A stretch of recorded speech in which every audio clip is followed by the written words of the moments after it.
चलिए बच्चों, बहुत इंपॉर्टेंट टॉपिक है मेरे पास। ब्रेक इवन पॉइंट क्या है?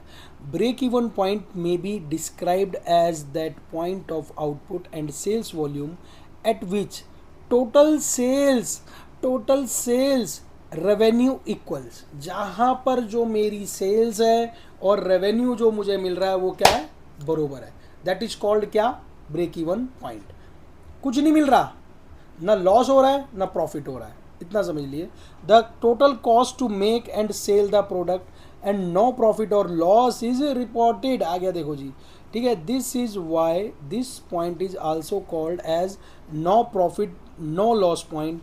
Eight this point the amount of contribution is equal to fix cost. किसके बराबर है कंट्रीब्यूशन? किसके बराबर है? फिक्स कॉस्ट को।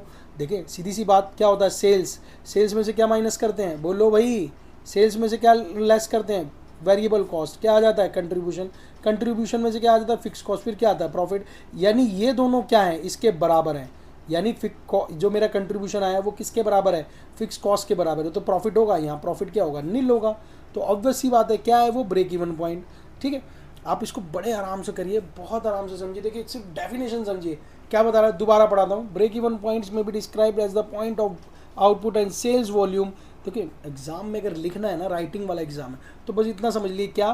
ब्रेक इवन पॉइंट में भी described as the point of output and sales volume at which total sales revenue equal. जहाँ पर सेल्स और रेवेन्यू, जो बेच दिया और जो मेरे पास आया रेवेन्यू, वो क्या है? बराबर है।